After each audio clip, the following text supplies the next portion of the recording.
All right.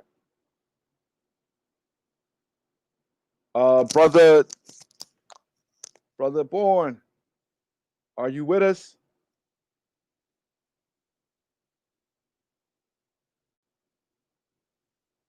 Trying to get a confirmation. Oh, but text him just to maybe he had took a bathroom break or something. He said, yes, go. Okay.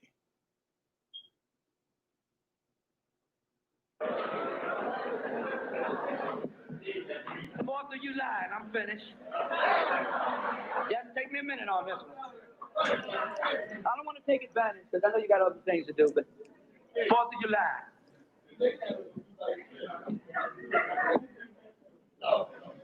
Why do I refer to it as the 4th of July? White folks came to me and said, black man, if you help me win my freedom from the tyranny of King George, I will give you your freedom. Because every one of those dogs that wrote, we hold these truths to be self-evident, that all men are created equal, were either slave holders or had made their fortune off of the slave trade. Somewhere now on back. All 54 of those dirt farmers that met at the First and Second Continental Congress, and Jews among them. Thomas Jefferson, George Washington. I don't know where the city of Washington is. I know where Banneker City is. I live near Banneker City. I don't know where no damn Washington is. I wouldn't name anything after him. I don't even like mentioning his name. He died as a result of catching pneumonia in the slave quarters after raping a black woman. And that's recorded by a white historian, Arnold Toynbee. He had over 350-some slaves. Sold one slave, traded him for a whole head of rum. Father of whose country? Certainly not mine. And to make my children look up to this dog is mental genocide.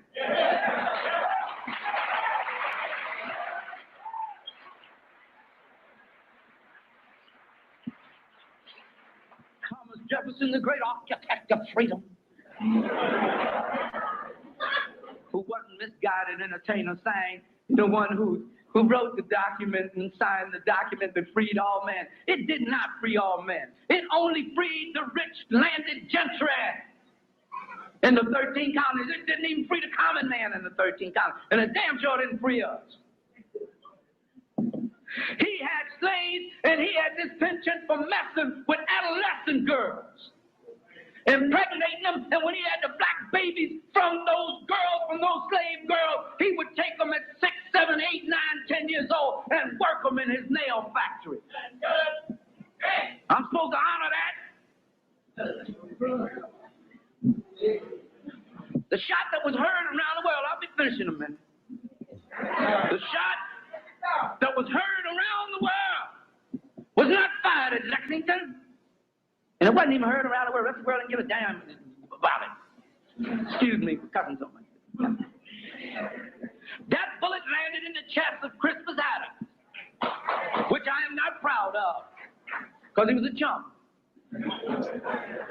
A misguided chump. Why you say that, Brother Shaka? Why you be so cold? He just come off the plantation himself. And now he's going to stand there and fight for the slave owner. If you got to catch a bullet for something, catch it for them brothers and sisters back there wanting their freedom.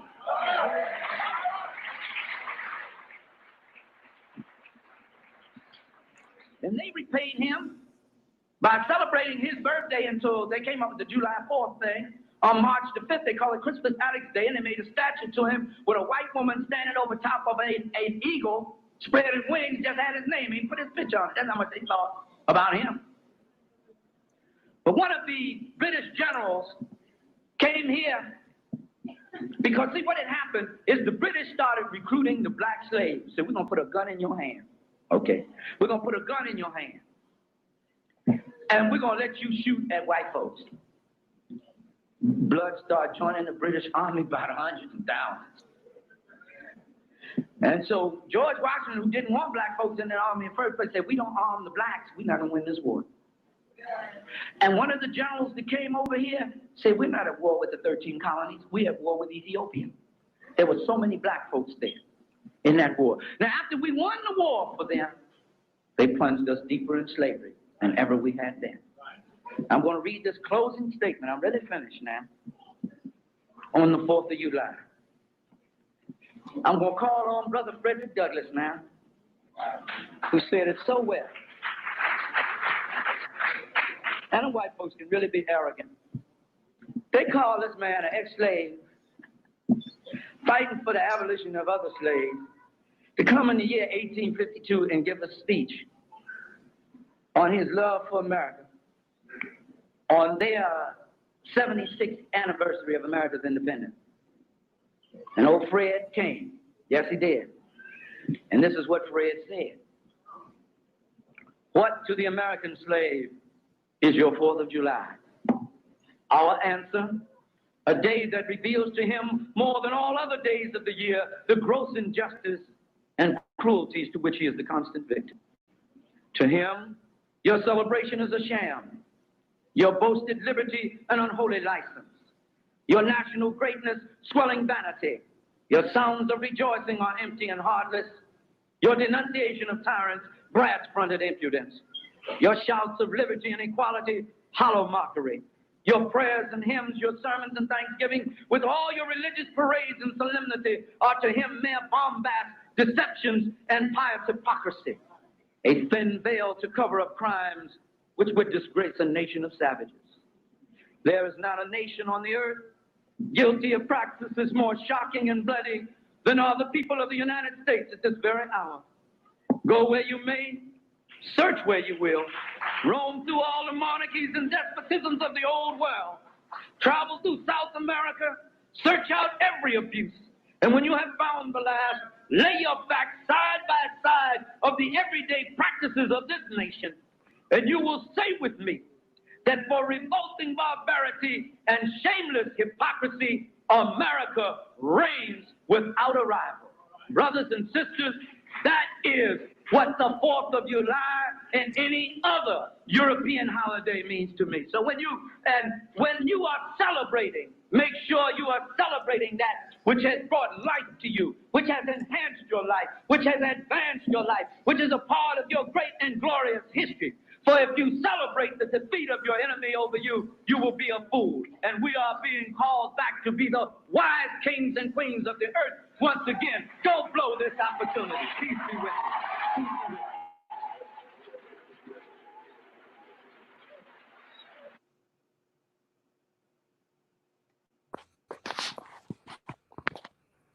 Wow.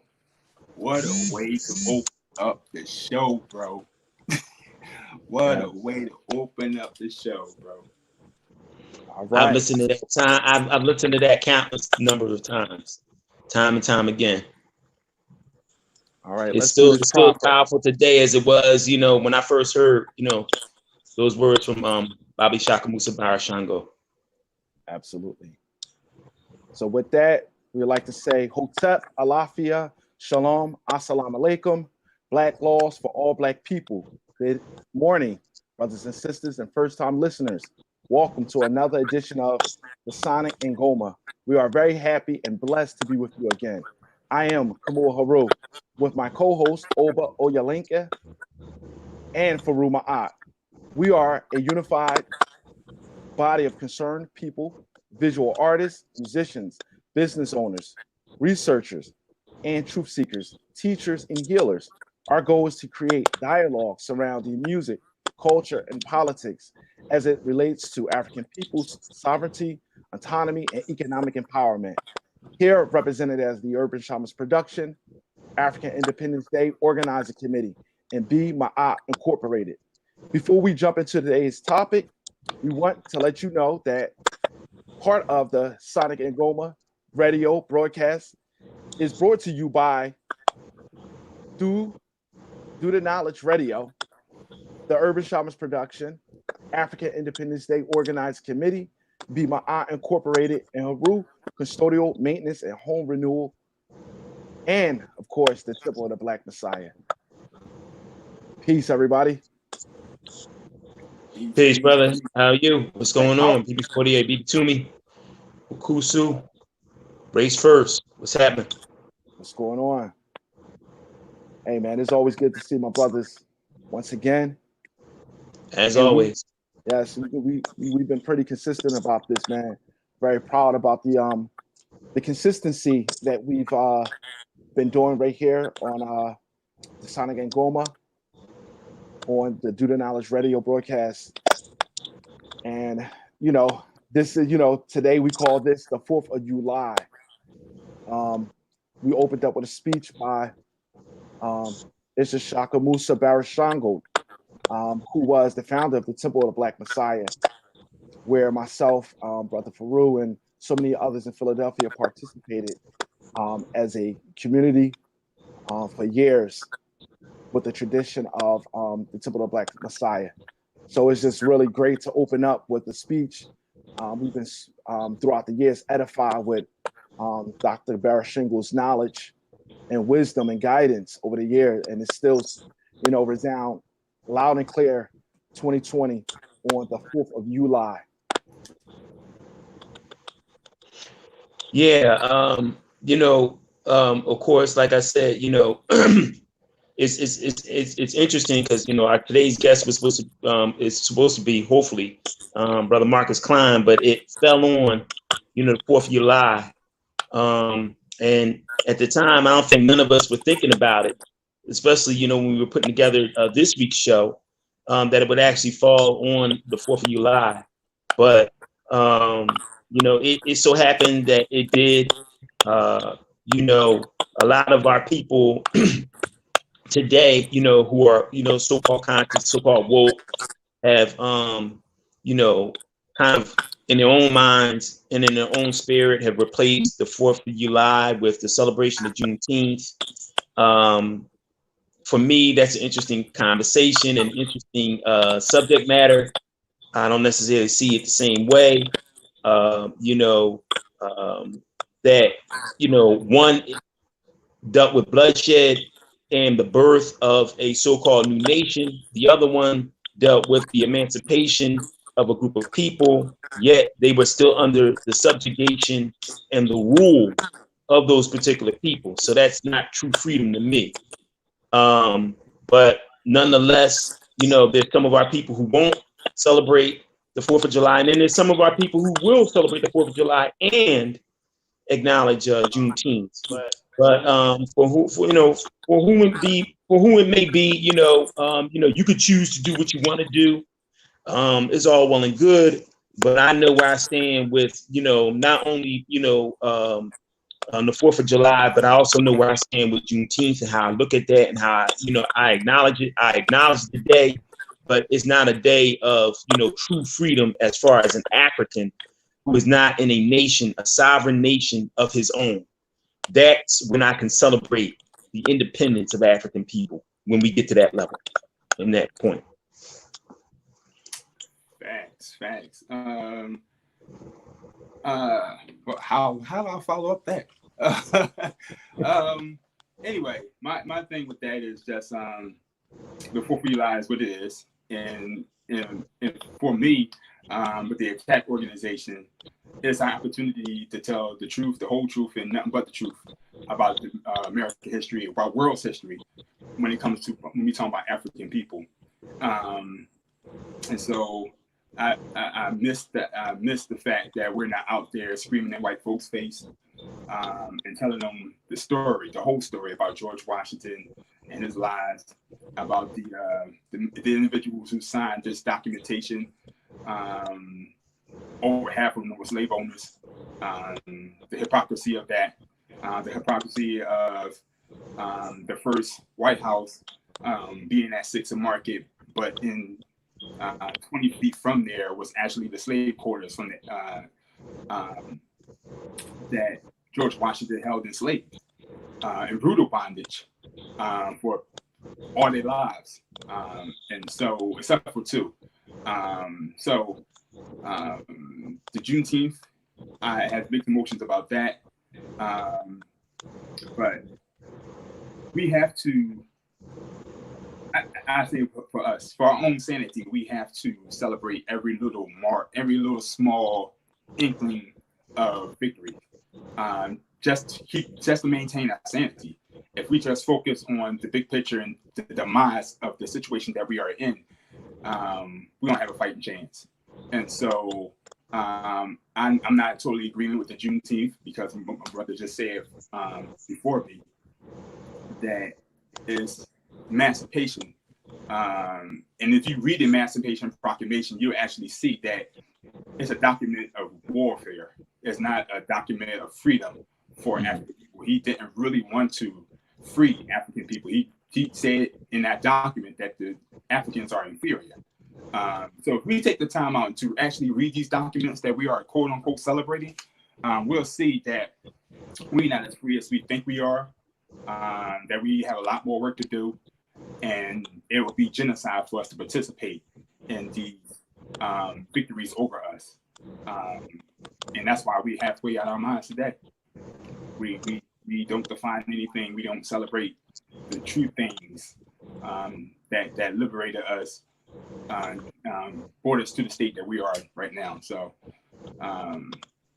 I'm with you, brother. I'm waiting for the day where we're actually free. Yeah, it's interesting enough.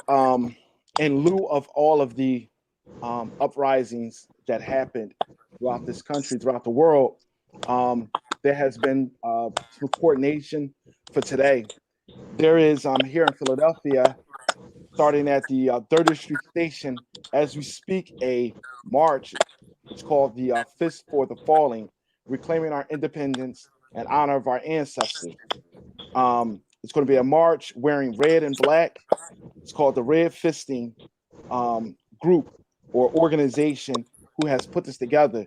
And this is going to be coordinated with other groups who have been in the forefront of putting on their agenda as the importance of, the show against police brutality, the victimization of African people here in Philadelphia, and the criminalization of, political activists. And so those who have been in prison, political prisoners like Mumia, and many of our brothers and sisters who have been sitting for over 40 and 50 years in prison, for fighting the fight that we fight. So, those groups has, band together, and they are, marching here in Philadelphia. And it's interesting, as Farugh stated, I normally participate with the organization ATAC, Avenging the Ancestors Coalition, and they had worked to get a African slave memorial down right there in Independence Hall, where the Liberty Bell is, and so, talk about that a little bit, Farugh, about. Yeah, so a real short story. 2002, I think it was like maybe 2000s, early 2000s.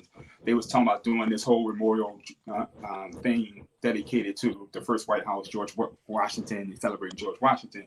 We was all right, cool, whatever. That's cool, that's whatever. And then they started talking about how great of a person he was and all this stuff, and the first White House is there at 6th and Market. But through Charles Blotson's research, we found out that the enslaved quarters was 20 feet from the exact thing where the Liberty Bell was. So they was going to move the Liberty Bell, and he wrote this whole President's House memorial. And so we was like, oh, wait a minute, that's something that's worth, mentioning now. That's something we're fighting for. So we protest. We formed the group 2002. They formed the group 2002. I joined in 2003. They formed the group to, again, tell the story, the whole truth and nothing but the truth about the American history. And so then we found out the actual names of the enslaved Africans that was there. And so I just want to give a shout out to Michael Cord. There was Austin, there was Christopher Shield, there was Giles, there was Hercules, there was Joe, there was Mao, Only Judge, who actually escaped at 14, escaped the White House. Hercules actually escaped the White House. So they were the two enslaved Africans who actually escaped enslavement, that torturous bondage that they was under. So you have Paris, you have Richmond. Yeah, I think that's the 9. And so once we found out that there was actually 9 enslaved Africans there, and we knew the names, then we had something to go on. And so for years they denied it, and then it was like, all right, you know what? The documents you provide to us is correct. What you want from us, and we was like, we want you to honor that. We want you to honor that. We want to put a placard up or whatever the case may be. When they denied that, then we really started pushing the envelope to get it done. So it actually turned from so 2005 they actually acknowledged it. They gave us the documentation to move forward and to get the funding for it, because they wasn't going to pay for it, which they should, because it's federal ground. We shouldn't have to raise private money to make it happen, but we did. And so a lot of the politicians came out. John Street came out. Curtis, all of the Black politicians came out. They gave money to the cause. And then 2010 was the grand opening, and it actually was turned to the Slave Memorial / President's House. So like you even like changed the name. It was supposed to be just the President's House, and they actually had to change it from Slave Memorial because we read so much hell about it. It actually changed from Slave Memorial to Slave Memorial / President's House, which is the only enslaved monument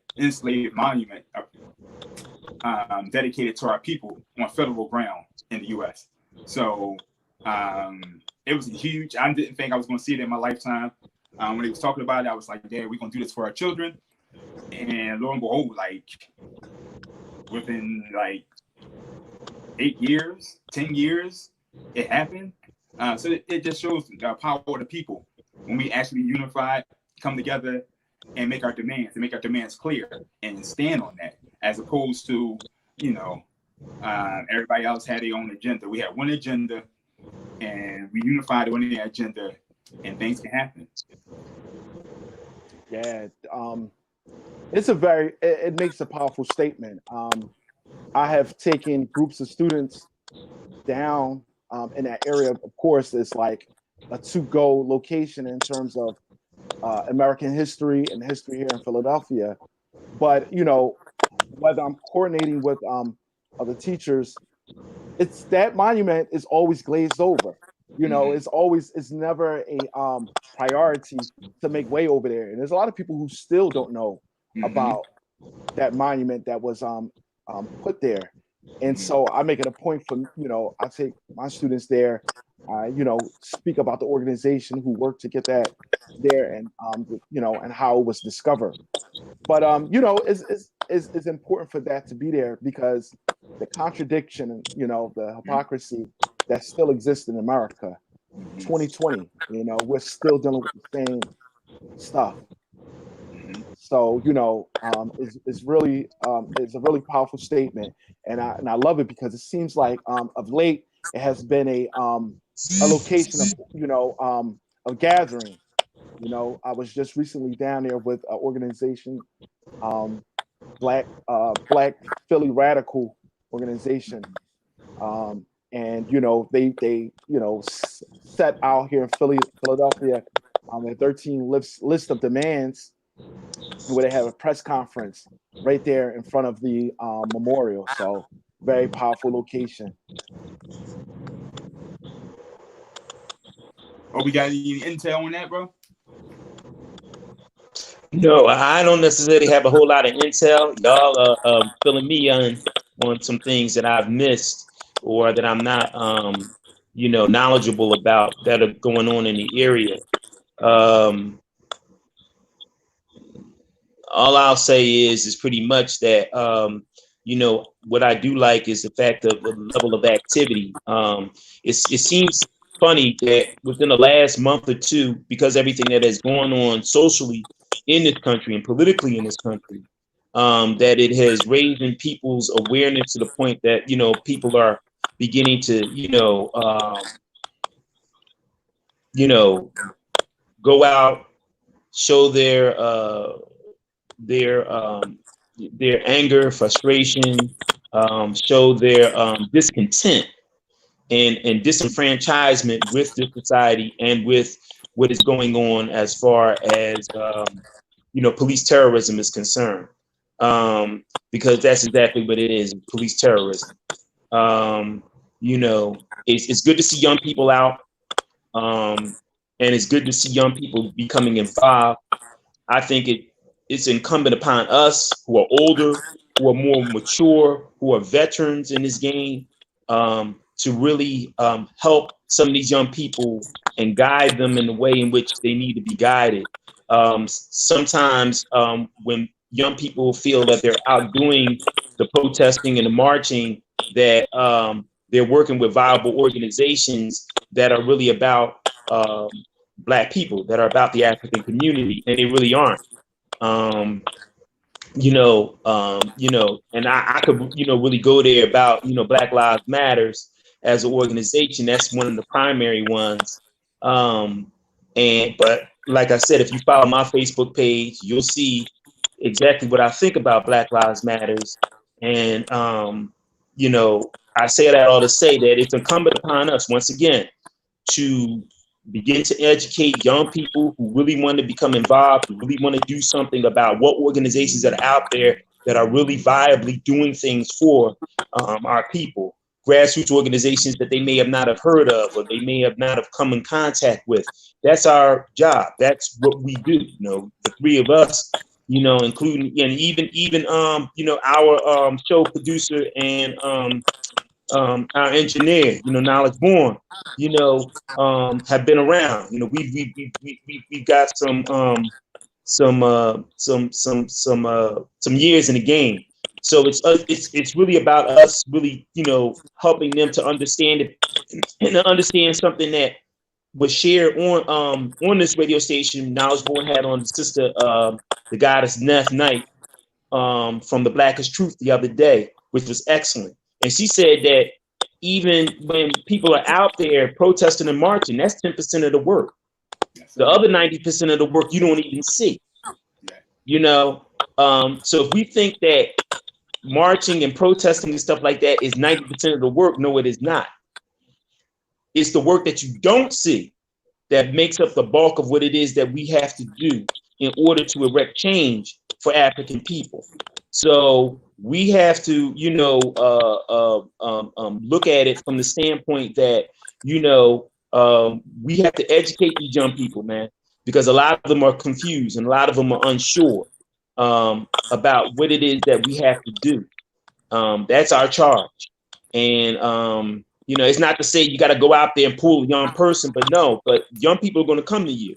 They're going to come to people like myself, Farugh, Khamuo, Knowledge Born, just got a shout out from our good brother, Professor Carl Tone Jones, even him. And we got to direct them in the right way. That's what it is, because there's a lot of confusion out here. And young people think that just by getting out and, writing signs and, throwing up their fists and saying, Black Power, Black Lives Matters, this, that, and the third, that they're really doing something. They're doing something, but there's a whole lot of work that you don't see that they must be involved in if they really want to bring about the results of change that they want to see. So that's our responsibility, and that's what we have to do. And, we got to stay on that. Since we give shout outs, let me give a shout out to Eve. Eve just gave us a shout out too. Yeah. Peace out, Sister Eve Marie. And excellent point, Oba.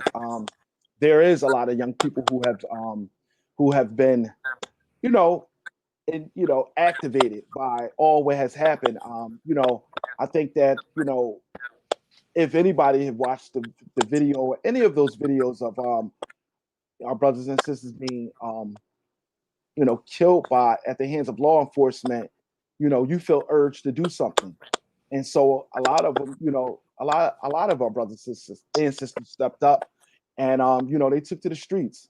A lot of our brothers and sisters, unfortunately, have been carted away, have been arrested, and we still have to stand behind those brothers and sisters who definitely took that charge and took the brunt, with law enforcement, and sort of like, come behind them. There's a list of court dates that are coming up, and it's just as important to support them, to let them know that, like, look, thank you for standing up.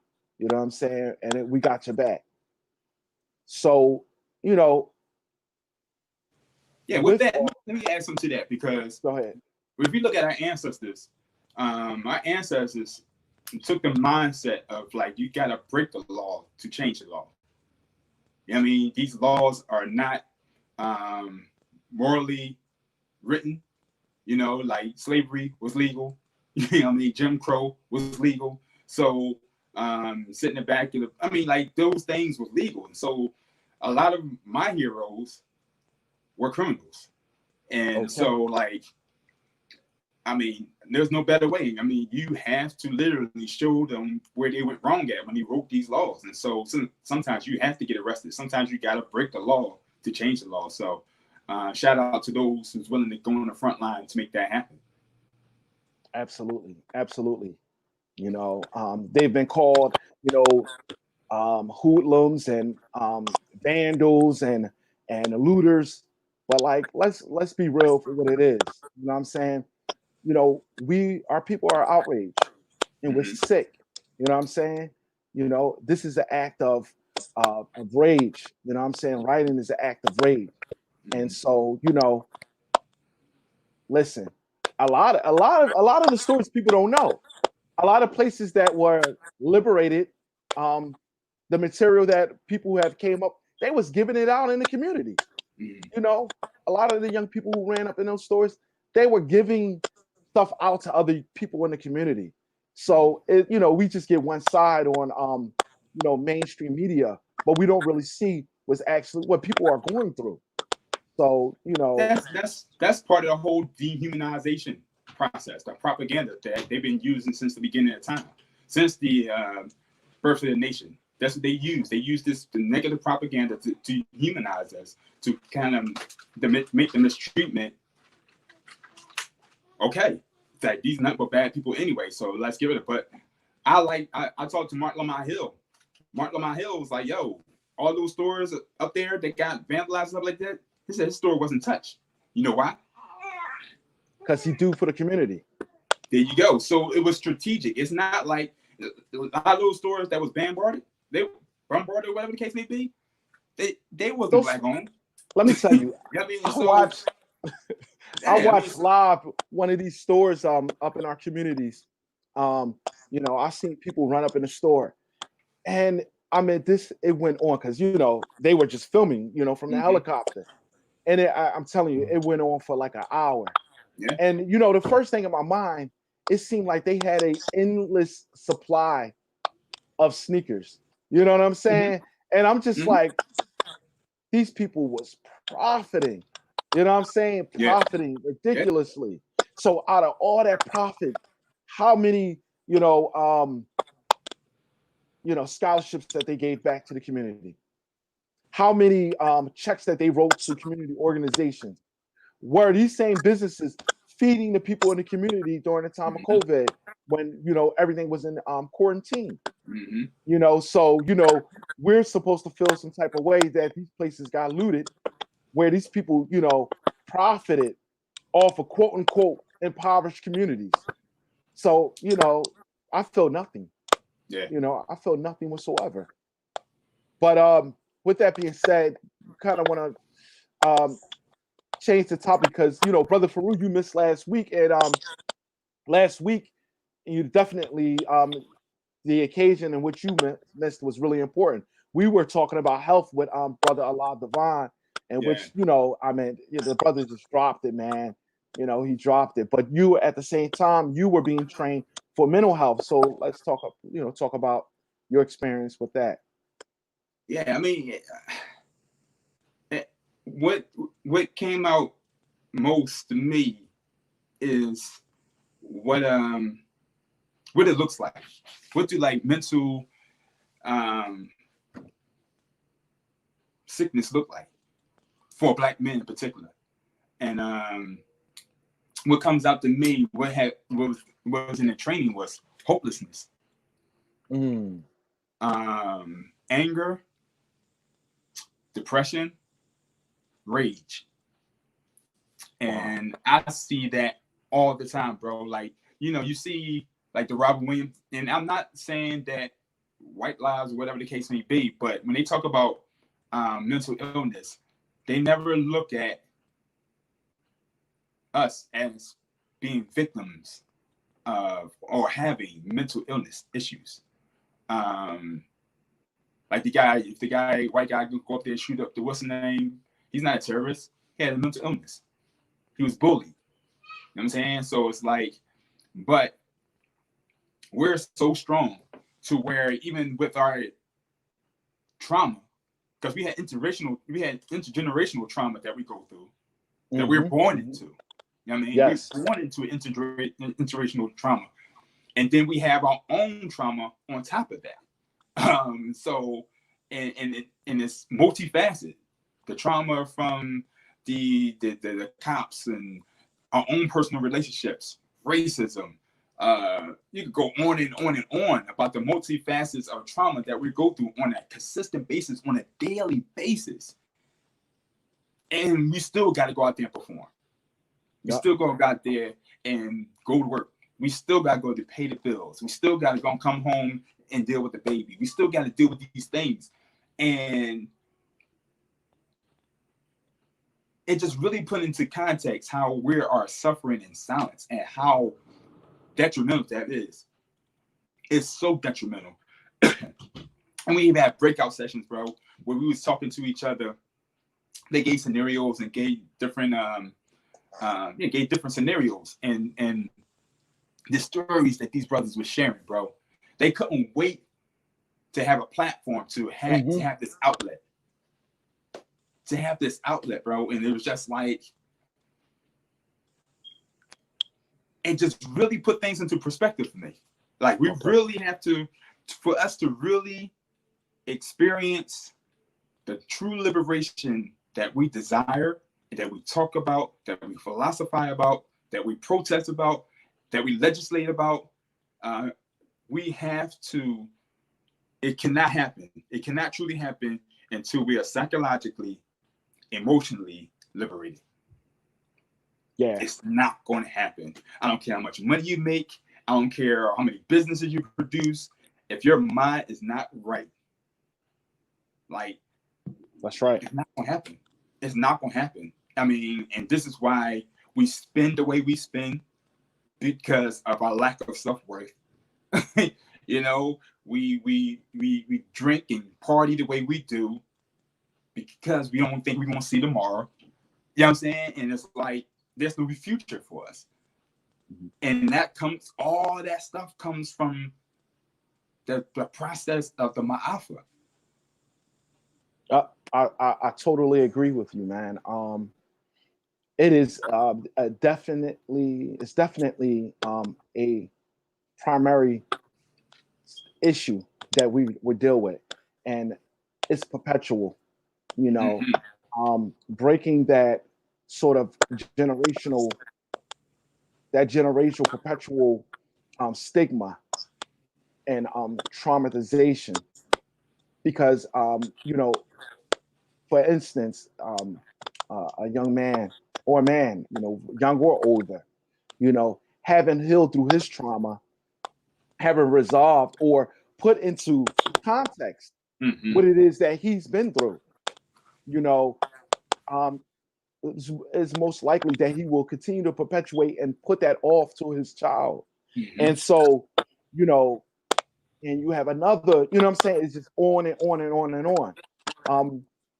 I remember participating in a training at my a training on mental health, but it was surrounding children. And there is a term that it has been coined in this research. It's called adverse childhood experiences. And basically, in a nutshell, if you have experienced trauma as a child, that you are susceptible to dealing with not only mental illnesses, but physiological illnesses. There's a correlation between the trauma that you endured as a child to correlation to diabetes, correlation to heart disease, correlation to cancers.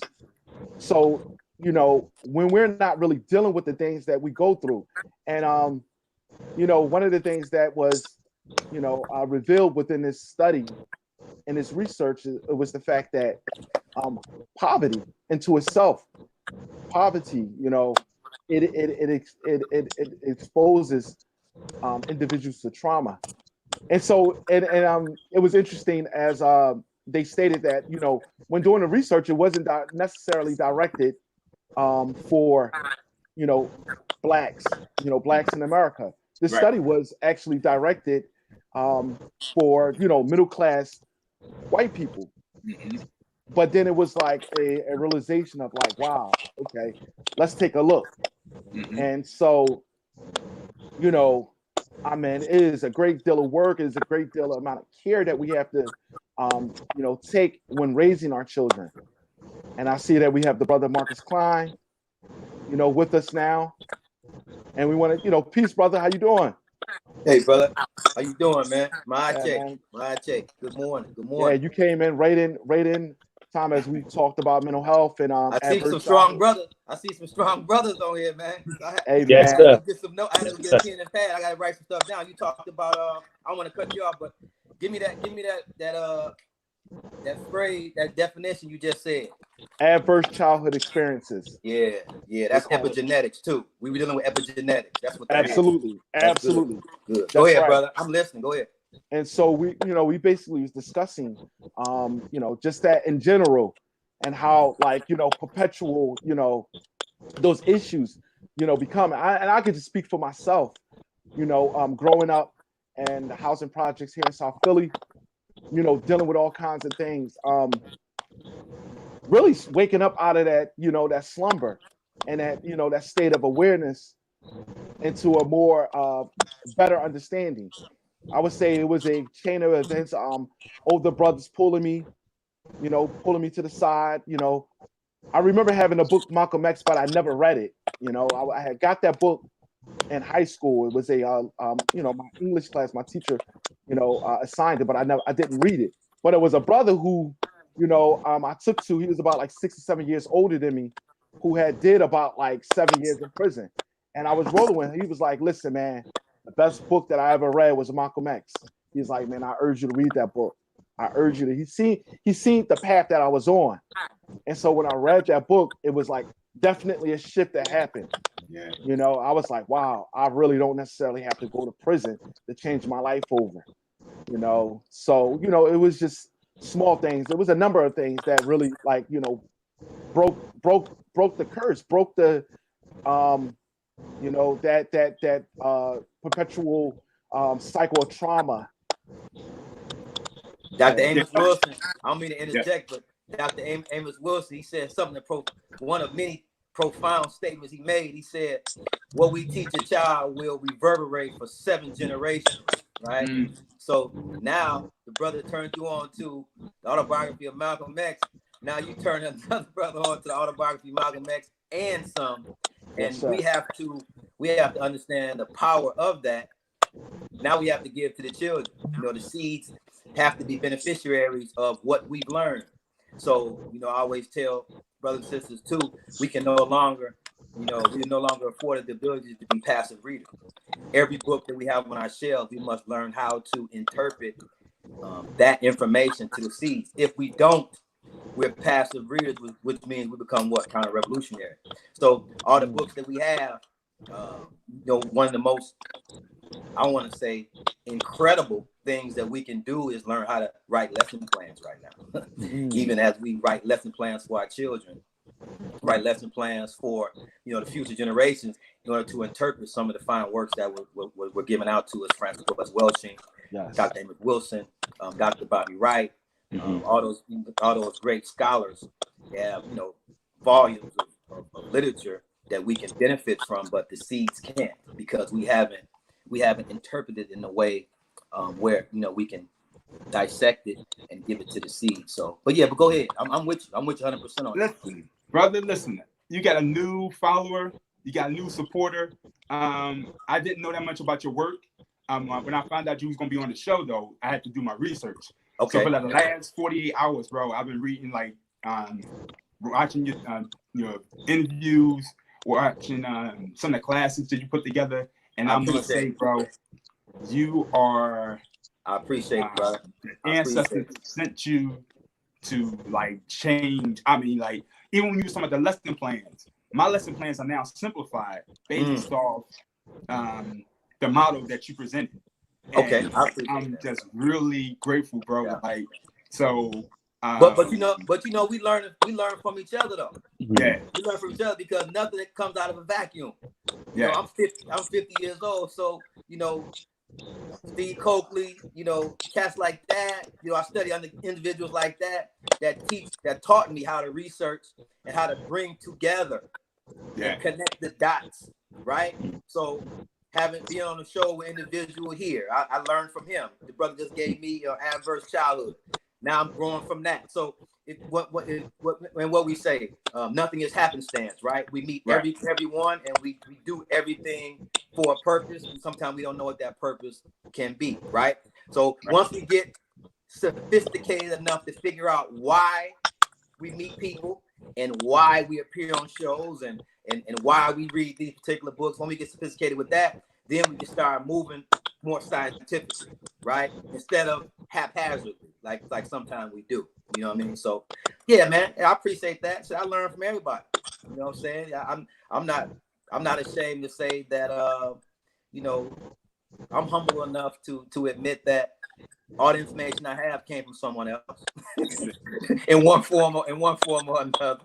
You know what I'm saying? I'm not always the smartest cat in the room, but I think what I can do is I can sit down and put some things together. You know, I can make some connections and I can execute. Those are a couple of things I can do well. But yeah, man, you know, I appreciate that. Indeed. Hey, brother, real fast. I want to share this real fast because this is the top thing that I learned from this Mel conference, especially when we talk about the multi-generational trauma that we suffer from, along with our own personal trauma that we come from. We got to be real as men. We got to be real. We got to be direct. And we got to be vulnerable, and we got to be transparent. I mean, a lot of stuff that we like holding in. That's challenging, bro. That's hard, man. A lot of stuff that we're doing. Like, the sister was like, I shared with the brother real fast that, you know, it was I'm not the first father, right? And so everybody always give me kudos for being a good father, and blah blah blah blah blah. And one of my baby moms posted that I need to step up in the area. So they was like, yo, take that down, man. Take that down. I'm like, no, for what? Yeah. I mean, for what? Like, I'm not perfect. I want people to see that you can fuck up, but then you can just step up. Yeah. I mean, it's an opportunity to step up. And so that's right. Yeah. I want to be that vulnerable. I want you to see every aspect of a real life, especially men of influence. Yeah. Like men of influence, we gotta be real, man. We can't be like. But see, you know what? You know what's problematic? What's problematic with and I'm with you 100%, right? But see, what I learned about myself, brother, in the spirit of transparency, what I learned was I'm more concerned with controlling the environment, right? Mm-hmm. So by the sister that has your seed, putting information on you, I'm more concerned with controlling that. Mm-hmm. I really don't want people to know about things that I can't control. I can't control the outcome. You know what I mean? Right. So now it's a mixture of like pride mixed with not being in control. All those things that strong men adhere to, like that makes us strong. You know what I'm saying? Right. So at what we believe, that makes us strong. You know what I mean? So when you speak of vulnerability, I mean, you just touched on two things that, you know, for years, you know, I definitely like, I would never allow something like that to happen because I'm allowing someone else to control the narrative, right? But as conscious men, we understand that the universe was created through what? Contradictions. So the contradictions, we grow off of those. Yes. We need to also start absorbing and, man, you know, embracing those contradictions. But it's a challenge because those things that we hold on to as what we consider strong men, that's in direct contrast with that. Like Right. we have to hold on to those things of pride, you know. Sometimes it can be misconstrued as arrogance. You know what I'm saying? When strong black men speak up, you know, he's arrogant. You know, when passive men do it, you know, they're humble. You know what I'm saying? Right. Yeah. So, but yeah, I'm with you. But you're also your representation. Your what's the word I'm looking for? Your rep will outlast any slander. Yeah. You know what I'm saying? And so, or your work. Right. There you go. So like it will always outlive the slander. No doubt. That's how I live. So Well, I have a caveat to add in there. I think character is important because character is who you are. Yes. Your reputation is what people see. Perceive, right? No doubt. Yeah, but perceive, but it's your character. You have to always be a man or a woman of character, good character, all the time. And this is something that we teach even in, you know, the Ifa tradition. You know, we teach the concept of Iwa Pele or Iwa Rere, you know, having always constant good character, because that is who you are. That is just at your core, who you are as a person. But your reputation is important too, because that's what people base it off of. But I think that if people can see good character in you, then they also know and understand that your reputation is legit. Okay. But it really starts with the character of a man and a woman. Indeed. Yeah, I agree. Yeah, character. So in Ifa, the language. So Ifa is a culture. What's the language of Ifa? Is it tree? The language of the Ifa tradition of those people is the Yoruba language. Yeah. Okay. So Yoruba is a language, it is a culture, and it is a group of people. Okay. And the spiritual tradition of the Yoruba people, we know as Ifa, or we know as Iluwa Sheshe, which is, you know, God or Olodumare's divine order. That is the spiritual tradition of that group of people. Okay. Got it. So yeah, I had a lot of questions for you, Brother Marcus, but I just want to give. Go ahead, brother. Now I think you was going to do it. Let's properly introduce Brother Marcus Kline.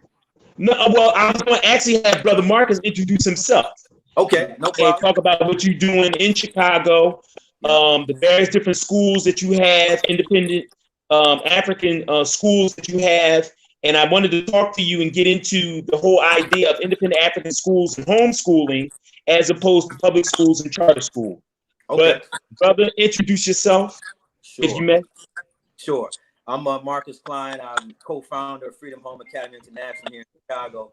I'm co-founder with my wife, who has transitioned in 2014. She was the impetus of starting the school. Surprisingly enough, it wasn't me.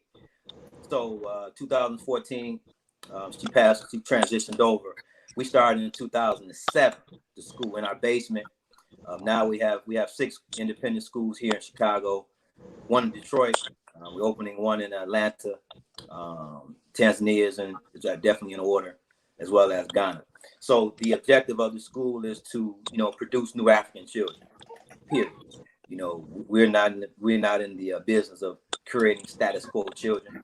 So our main job and our main objective is to create these children from the works of those scholars that I mentioned earlier. Like we learn from them. In addition to that, you know, we opened a nursery school. My son started at the school in 2007. He finished his freshman year at Howard. He's 16. He was 16 at the time. So we know the blueprint actually it works. You know, we do, and we operate off of repetition, duration, and frequency, which that model is the hallmark of the school. Everything is extended. So math, reading, and English is done 3 times a day. So we have an extended school day. We have an accelerated reading model. We guarantee, you know, 3 grades ahead if you give me 2 years of your child, like period. So how is that done? That's done through what we consider Kline method. That's reading flashcards early, SAT words. We have a pre-med program. So we partnered with 2 universities here in Chicago that allow us to use their laboratory, and our students don't have to even test to get into those schools now. So we have pre-med there. We have pre-law as well, pre-engineering and the pre-entrepreneurship program. The entrepreneurship program is definitely built culture first. So we see a lot of programs that, you know, help your children be a millionaire, and you know how to make millions as a child. You know, all that is cool, but without culture, you know, they'll be status quo. You know, they'll be taking those millions and giving back to European. So our systems are based on culture and political awareness. You know, so you know we're proponents of the Black Panther Party. So you hear a lot of Black Panther Party ideology after school. You know, those are things that we do. You know, physical training, martial arts, of course, and without question, it should be a foregone conclusion. But an African Centered school not teaching African culture, it should not be called an African Centered school. And we have, surprisingly enough, we have some out there, because unfortunately we consider, you know, culture as, you know, beating drums and speaking Swahili, when it's not. Culture is also academics. Why? Because the culture was built on academics, you know what I'm saying? And without it, you have no culture. So while looking around for a school for our son when he was 2, we couldn't find it, because our standard had to be higher than what we were seeing, and even some of these so-called African-centered schools, you know. But the different, which also you asked about public school and the different differences with that. You know, public school is designed to do what? Produce children that's going to maintain status quo. I mean, period. You can ask any instructor. It's not really peeling back an onion to figure that out. You know, that's what it's built for. So, in converse, we should want to build to nation build for us. You know, to create those children who can do those things that will enable us to maintain and to keep a nation. You know, and what are those things? We need lawyers. We need people to interpret laws and build laws. We need engineers. You know, we need physicians to teach holistically. So by understanding, you know, what was laid out, Dr. Amos Wilson put in Black Power, what do we need to maintain and build? Why not start creating those children now? Putting those children through a very rigorous program that will allow them to maintain our own nation. So why would a school be a reach for that? It shouldn't be, and it's not. So we can do those things. We can teach a child anything. I don't know if you've been following some of the latest videos that we've been doing, but I mean, we can have a child 4, 5 years old, like break down, and we do. We have them break down like the 167 systems in the body, you know, all the bones in the body, the muscle. Mm-hmm. We can do that. And some of the parents, you know, unwillingly, they figure out that, you know, this thing that Mama Marcus and this school is doing is revolutionary. But surprisingly enough, most of those parents that come to the school are not conscious. And I give this argument all the time. I don't like having conscious parents. I just don't. I like the street parents that get on the bus for 3 hours to get their children to school. I like those parents that know nothing about Malcolm before they come. Because unfortunately, those conscious parents, they have the most, they're the most critical in the school. They are the most critical. When I don't think, you know, based on what I've been doing for the last 15 years, I don't think that, you know, those so-called conscious parents are equipped, you know, to criticize when they haven't laid down any foundations yet, you know. So those criticisms come from some deep-rooted issues that the two brothers were talking about earlier. They see a black male run the school, and it's like incredible to them. So they try to find things that are untrue. I've had some parents come to the building at the end of the meeting. Brother, I'm gonna be honest with you. I had no intention of bringing my child. I just knew it was too good to be true. Now, if that's not rooted in some type of mental illness, nothing is. You know, so those things as black males that's running the school are so out of the realm of consciousness for some people, not men like us, but some people don't really see the connection. Like, how can a black male accept money from me and also teach my child, and this black male isn't, like, you know, dressed in African garb every day, and that's a whole different story, you know. So we bring a little something different you know, to the table when they come into Freedom Home Academy. It's just different, you know. It's just different. And what we try to do is at the same time, but I'm gonna cut it off here. What we try to do is we try to make being politically aware. I don't like to use the word conscious too much, but being politically aware, we try to make it cool. We try to make it cool. Because when the shorties come from off the block and they see us, they're like, oh wow, you know what I'm saying? You know, the brother, you know, talking slang, but you know, I got a cold vernacular too. But the brother talking slang, so now I'm attracting him. You know, now it's attractive. So once I attract him, then I hit him with the real. You know what I'm saying? So we all have different methodologies and way we reach brothers on the street and sisters, of course. But you know, that's our way. You know, and it's not always successful. It's not a perfect system. We have very high turnover at the school. We fluctuate between 130, 125 students every year. We lose 10, we get 11 the next, you know, like that. And you understand the challenges of African American independent school. Finances, of course, is always a challenge. The rigor is always a challenge. You know, sometimes parents they don't want to. It's too much, and oftentimes the curriculum exposes parents who are so-called, you know, involved. Yeah, it exposes them now. You know what I'm saying? They're not really that involved. So we've raised the bar. So they went from 2 pages of homework to now 10.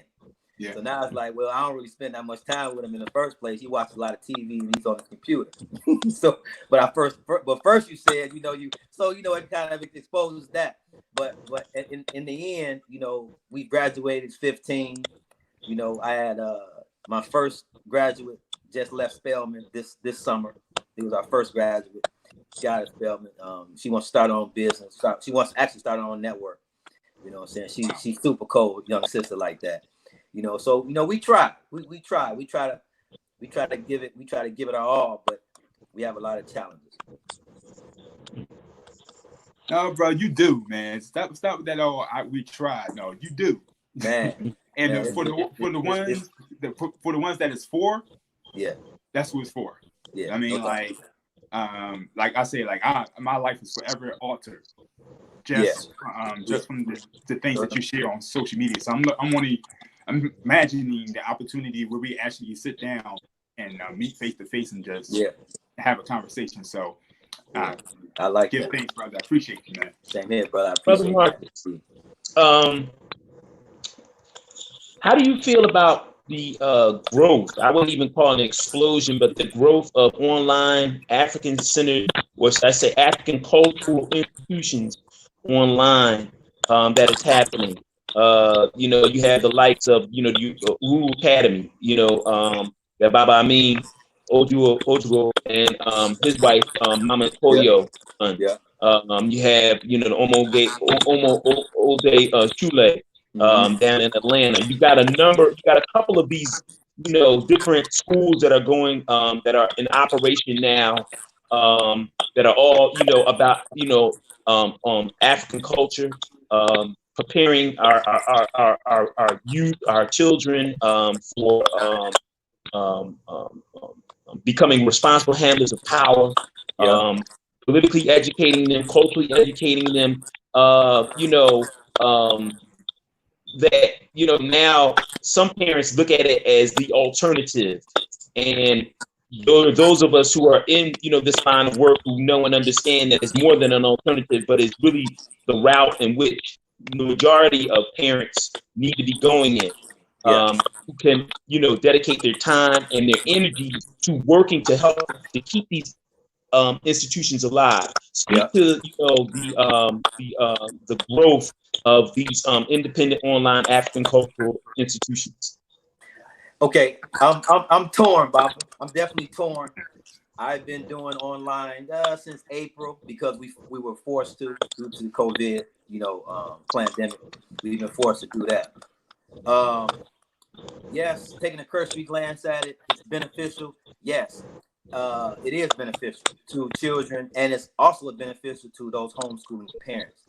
We have to be pliable, of course. You know, flexibility is a must in something that we do, of course, but there must be some rigidity as well. Why do I say rigidity? Because we have to maintain some type of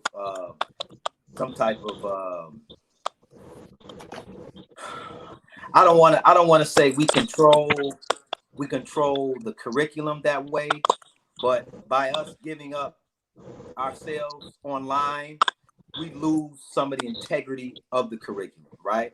And of course, I don't want to be an aspiring capitalist, or definitely not petty bourgeois in saying that, but we compromise that because there's a lot of brothers and sisters I know personally since April, they've been able to, market what I do online, do it themselves, and they've been selling it, right? So we're getting into like the bootlegging of virtuosity, you know what I'm saying? And you know what?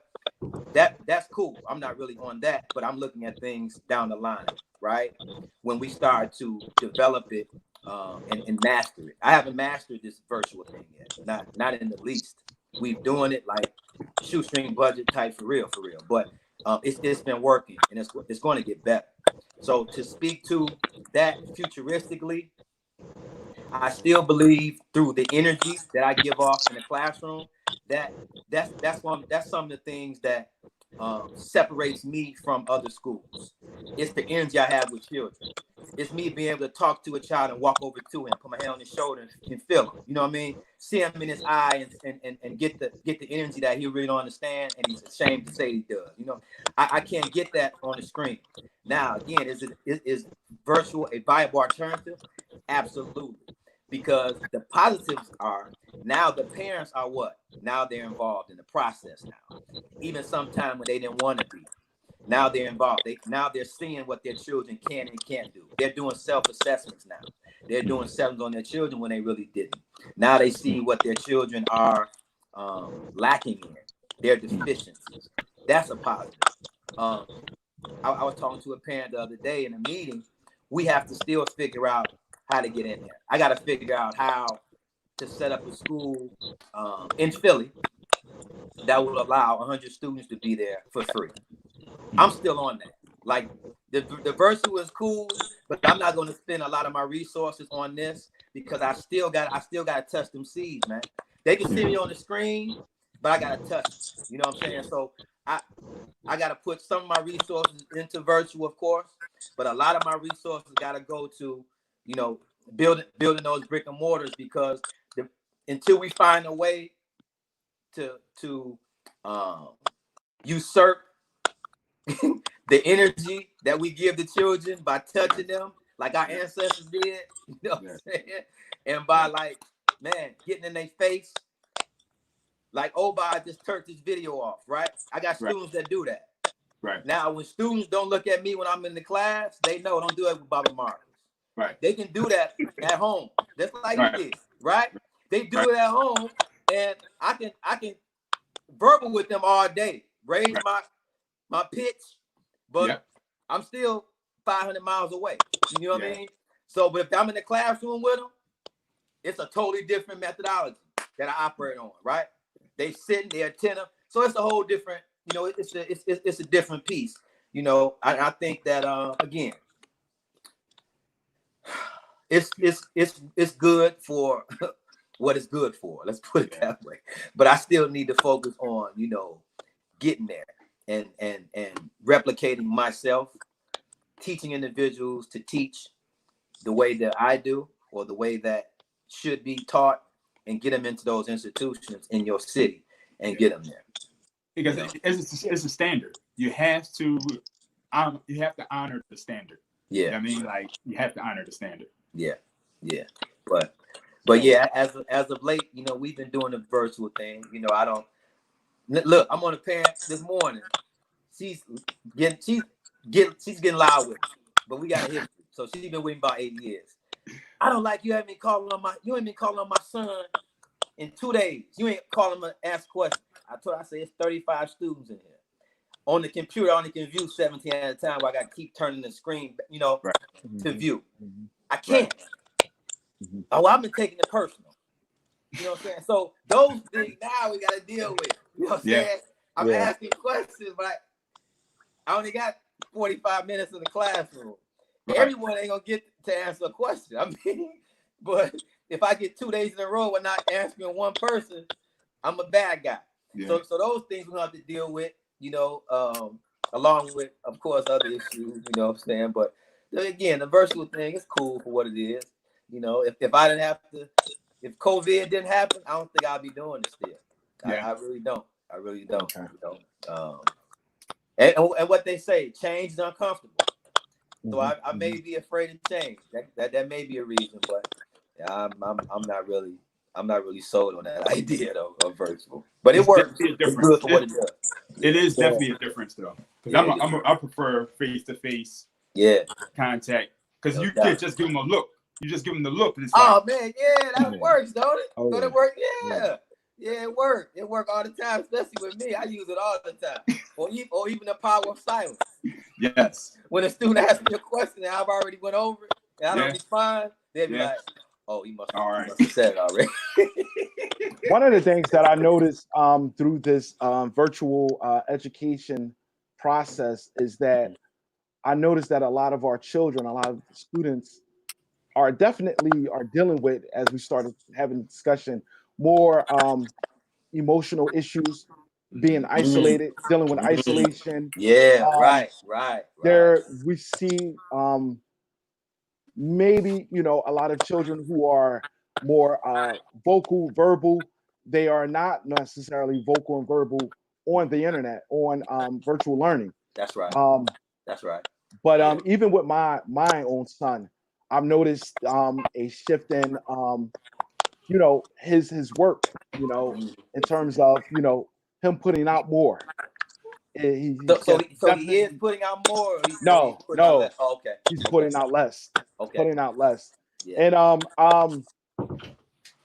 I think that you know, I you know, challenge other educators, and you know, definitely with this platform, you know, virtual, you have to contract some of the lessons.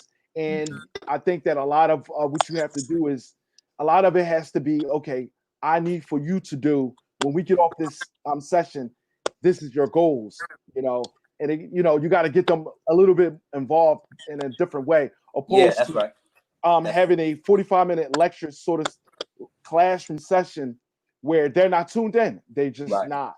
So you got to contract your presentation to, like, you know, if you was doing a presentation and it was 15 minutes, or if it was, you know, per se a half an hour, you have a presentation you're going to, you know, you're going to present to them. Maybe you're going to contract that down to 15 minutes, present it for 15 minutes, and then engage them for the, you know, for another 10 minutes. And for the rest of the lesson, like, listen, y'all really need to, I need for, you know, you have a list of activities. So okay, good. Okay, look, I'm glad you said that. So what I developed was it's a 15x4 method, right?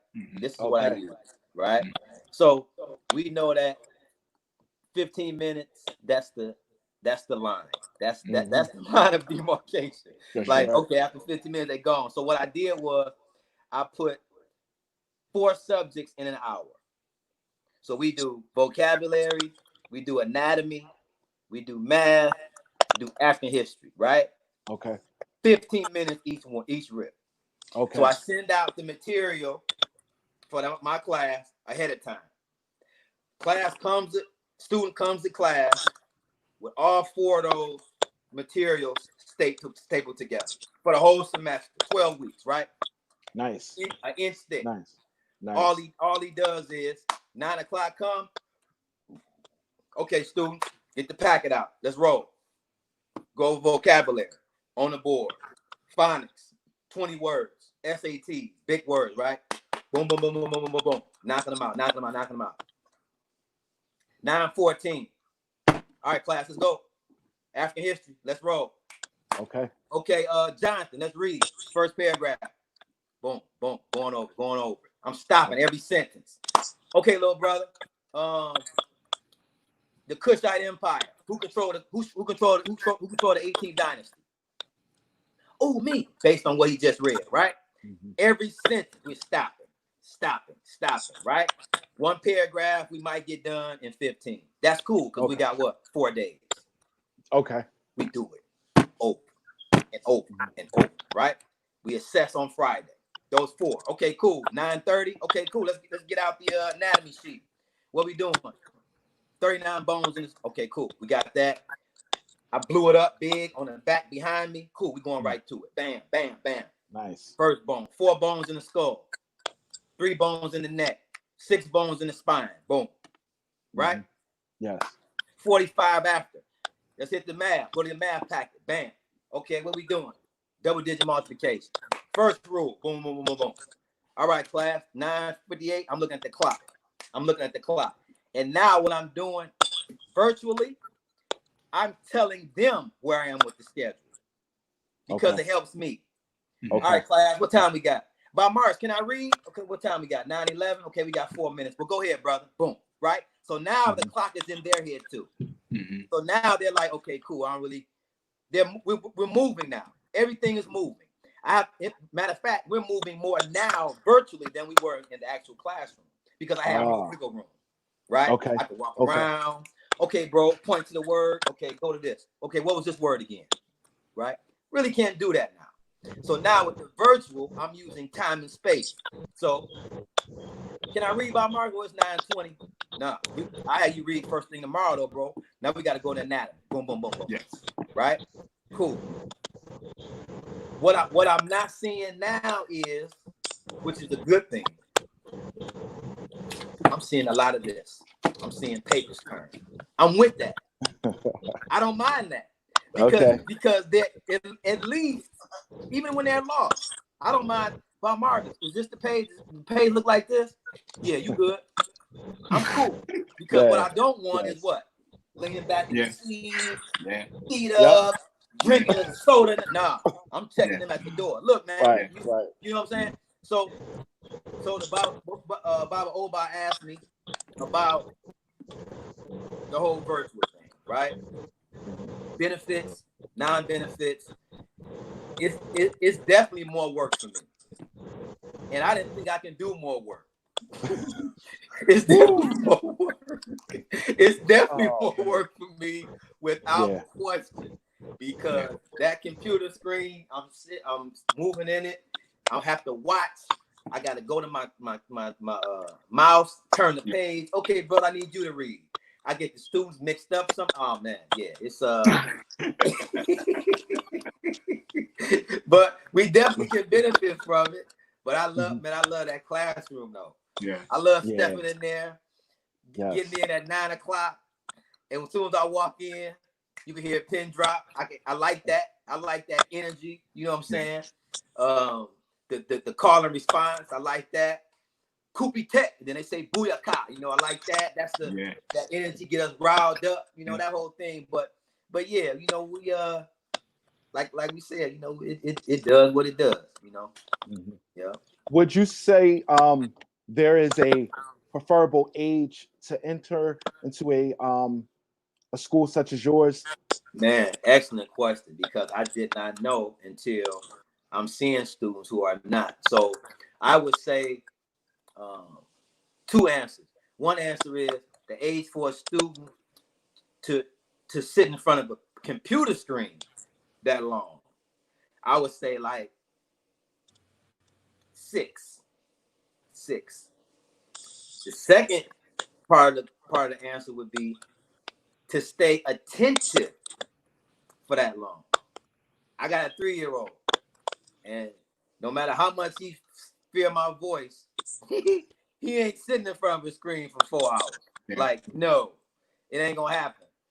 He tell me, Abu, I got PP. Man, you just left the toy. So he's trying to figure out ways to get up out of there. And that's understandable. He's 3. So why would I have in front of a screen at 3 anyway like that? That's right. We don't even do computers. I didn't want to have to do computers, but we pretty much forced to do it now if you want to take the French class, you know what I'm saying? So, but yeah, so 3 to sit there.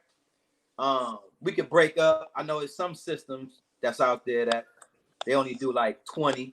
They do 20 minutes and then they tell the students to work independently for another 20. You know, I can see the effectiveness in that. So I'm also asking, just aside from the virtual schooling, I'm just talking about entering into an independent African school in general. Is that a preferable age? Yeah. Oh man, 18 months, bro. Like where we at?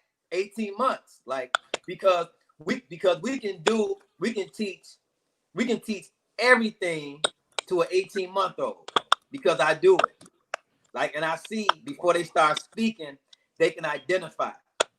Okay. If I show, and I do it like 3 times a day, if we show Malcolm X picture to an 18-month-old, like I did my son, if we show it to him for 15 days, 3 times a day, that 15th day, if I lay out Garvey, Malcolm, Amilcar Cabral, Huey, lay all of them out, and I say, go crawl to Malcolm X, they can identify that.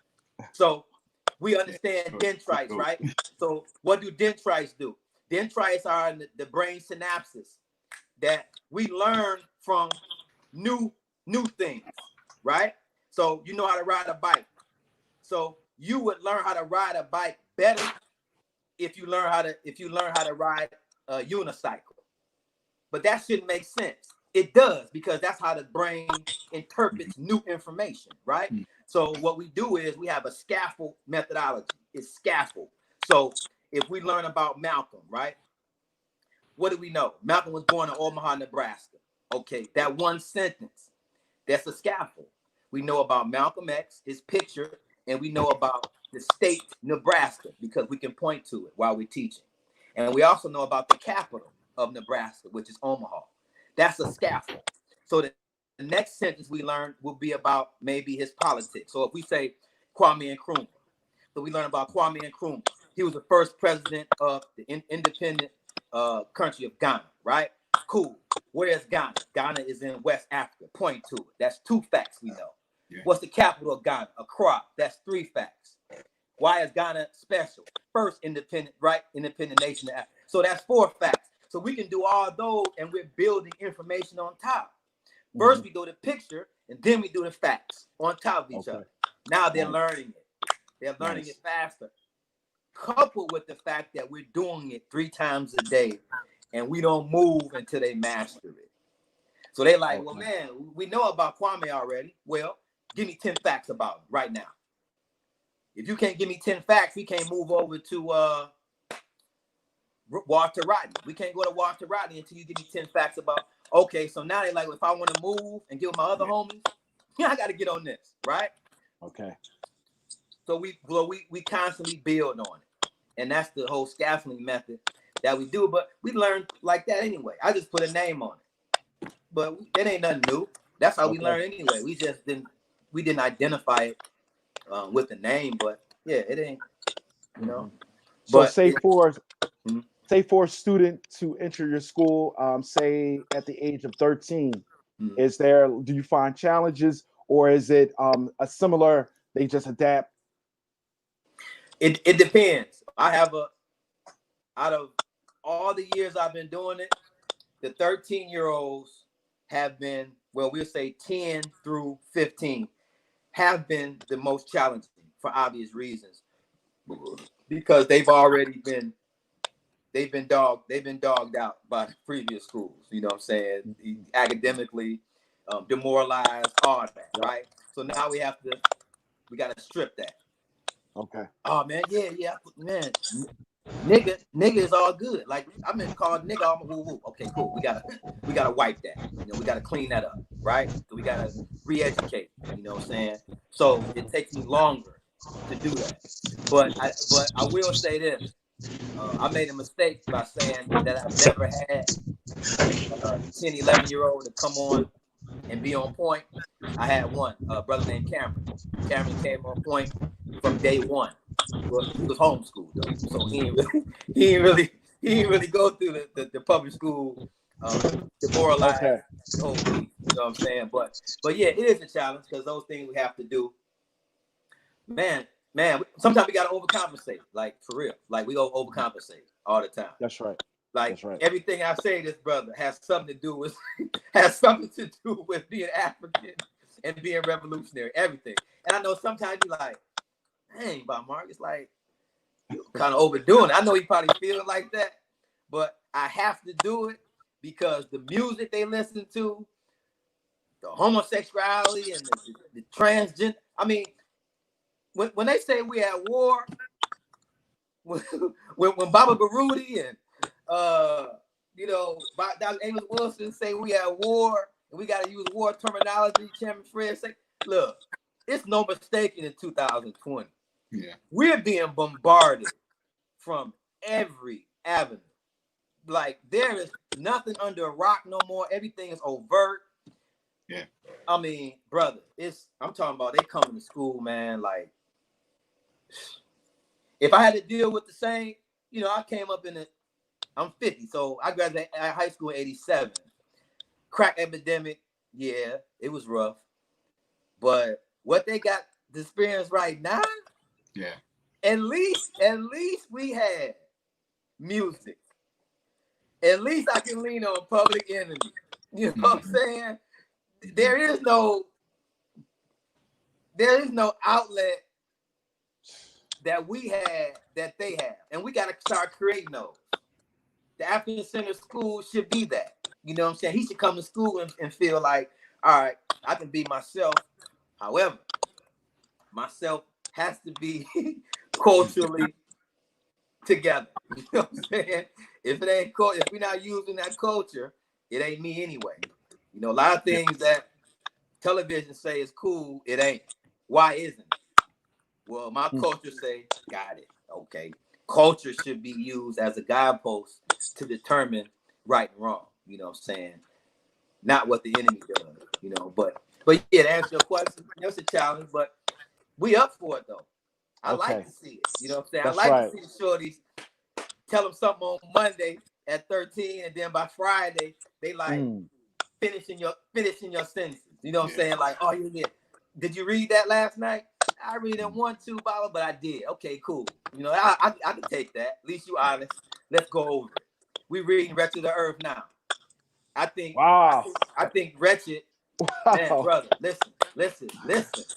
I think the first chapter of Wretched of the Earth has to be mandated in all Afrikan Centered schools, man. I'm talking about vocabulary, poignancy. We read a paragraph on Thursday. He's talking about the same situation that's going on today. Right now. That's right. Is. That's right. So as I'm reading it, I'm like, oh man, wait. We got to talk about the differences with the petty bourgeoisie. So, well, let me give you a quick example, real quick, because it gave me chills, bro. A student asked me, what is a real revolutionary organization, right? Literally, he said, what is a real? I was like, well, it has to be for the people first, because revolution can't be opposite of the people, right?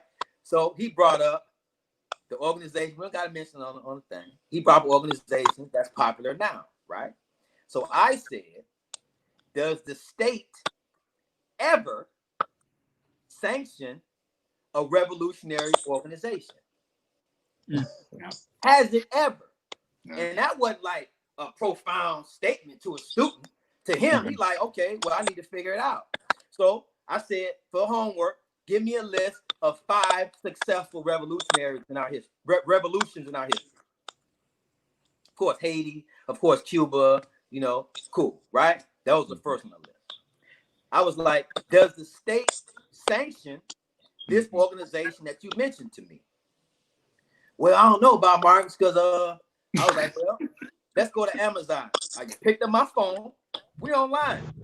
I picked up my phone. I said, Amazon. Amazon says they're giving away so-and-so $1 million to the organization that you just asked me about. So I said, according to Fanon, is Amazon, are they part of the bourgeoisie class? Yes or no? He said yes. I said, so does the state sanction revolutionary organizations? Well, they sanction that one. You answered your question. Right? So now you're like, oh, wow. So, I mean, little dude 11, man. Little dude 11. So he's like, okay, so, man, Bob Marcus, I was gonna do some t-shirts. I said, okay, cool. You do the t-shirts with that organization's name on it. Now, there's a difference between revolutionary and reformist. If you're a reformist, I'm cool. I'm not against you because you're a reformist, but say what you are. If you're a reformist, that's what you are. If you're a revolutionary, that's what you are. If you're a reformist, I don't hate you. I just want you to be identified as such, not to confuse the people. If you're voting, you're a reformist. It's cool to be that. A revolutionary doesn't validate the system. He just doesn't. That's the term of a revolutionary. Now, does that make a revolutionary better than a reformist? No. You are what you act. That's right. If you want to be a revolutionary, that means you want to overturn the system. You don't want to involve yourself in it, right? So understanding that through Fanon, like that book to me, of course, I can't say that's the best book, so I wouldn't even say anything like that, but relative to the students being able to, chew on vocabulary words, proletariat, working class, ruling class, those words that are very advanced for a third and fourth grader. Now they know what it is, bourgeoisie, they can spell it, they can identify with it. Fanon talks about Nietzschean, Nietzschean world, he talks about that. Now that gets us up into a little Milcar Cabral, things of that nature. It develops the thinking. Yeah, although the paragraphs and the sentences are very advanced. Like I read it in college and couldn't get through it. Like, to be honest, what I'm saying? It took me to my 30s so I can read it and be able to understand it line by line. But wow. but for a 11 and 10-year-old student, being able to read it and tell me what that meant. What did you get from that sentence? You know what I'm saying? He can do the best he can into articulating it. That's groundbreaking. And he's going to remember that. He's going to remember that. So the last video I saw, you was implementing a 4-stage situation. You was doing like a preschool. Did you ever implement that or? Yeah. So right. So the preschool, we opened the preschool up. Like I had a 3-year-old. I had a 3-year-old now. So we had to open up the preschool for him. So we did that in 2018. Okay. So now we have the preschool. We have the my namesake, little Oba. Huh? Oba, that's right. Yeah. So Oba, we did the preschool. Then we have the school of literacy, which is the nursery school. Then the preschool with school of literacy. Then we have Freedom Home Academy, the flagship, which is the elementary. Then we have the high school, Nkrumah International Academy, that we opened in 2016. Nice. So here's a question. You said that you're looking for a location in Philadelphia. Like, what are you looking for to 2,500 square feet. 2,500 square feet. It could be a storefront. We operated the first 3 years out of a storefront. The actual school, traditional school-looking building, we don't necessarily need that. We can get a private school license with a storefront. We can start off small, 35, 40 students, and then move up. Like, that's the goal and methodology, to move up. We're able to do that in Detroit, start with something small. We galvanize parents, students. If the product is good, parents gonna roll with it. That's just how it is. Product is good, parents gonna roll. We got to market, let people know where we at. That's our responsibility. But overall, like we can do it. I was on Boyce Watkins. Boyce is always fascinated with that idea. What I'm saying? Like, man, we started school with 5 stacks. He's like, what? 5 stacks? It's out of school? Yeah, we can do it. What I'm saying? Yeah. My business model, man, we shoestring Jack. We can do it though. Right. All I need is like 2. Give me 2 cats, bachelor's degree minimum. 2 cats with the love, and we can do it. He can make money. It's a money making venture as well. We ain't in it to be poor. We understand that. That's another piece too. It's a fine line between being a capitalist aspiring capitalists and actually wanting to do something productive with the capital. You know what I'm saying? And those are things that we struggle with the community too. The community actually feels like school should be free, and it should, you know. But we as what we consider leadership got to find more alternative ways that will allow us to have a free school. You know what I'm saying?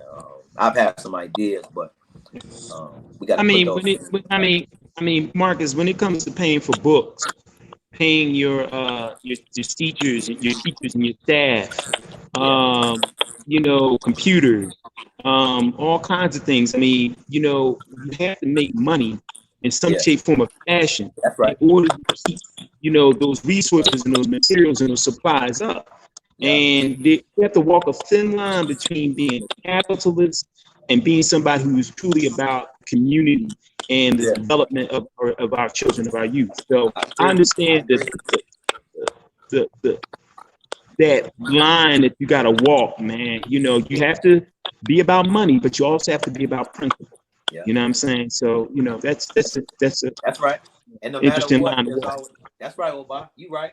And no matter what, there's always going to be. I mean, it's cast out here now. It's like mad, cause man, bro. I mean, I ain't got to pay for them 3 months, man. I gotta cut you off, man. Oh man, you know, you a hypocrite. You talking about you all about black people? I got students right now that ain't paid. You know what I'm saying? I mean, everybody can't. And I find that stuff. You know, I find that is the difficult thing right now.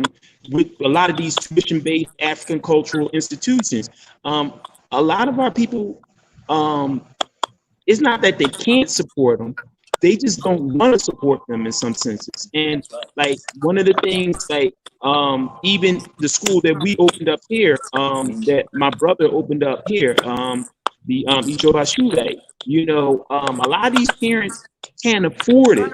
The thing is that a lot of them don't see their children as being in a long-term investment. Right. The long-term investment is in education. Exactly.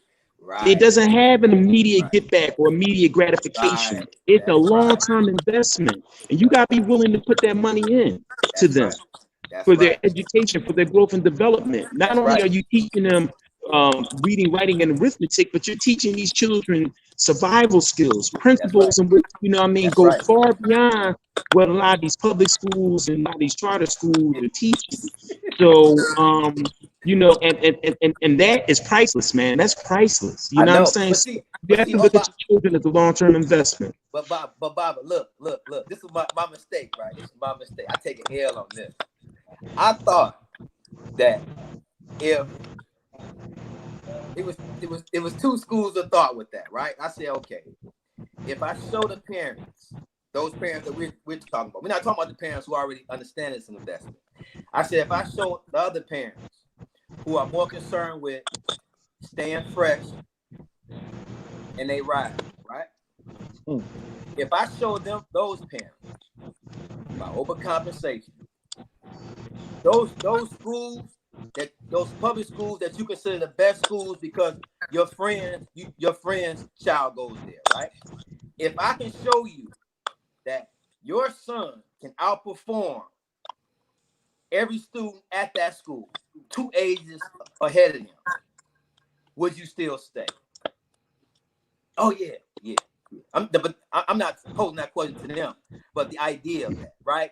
So cool, we're doing that, right? So I'm like, cool, we got it. All we gotta do is overcompensate and give them all the things that they want their child to succeed in, right? So let's do that. Let's do everything. Language, math, science, reading, everything, right? Cool, we're doing that. Now it's a parent that says, man, y'all have no basketball program, Baba. Man, we got to figure out, man, I want my son, man, he cold right now. I want him to go to D1. So he gonna graduate in 8th grade, man. I ain't gonna send him to high school. I said, okay, cool. What if I do this? This is the second layer, Oba. What if I say pre-med, pre-law, pre-engineering, and entrepreneurship? What if I give the students the opportunity to go into their freshman year in college and don't have to take any of the prerequisites for science? What if I get them there? So I called universities, right?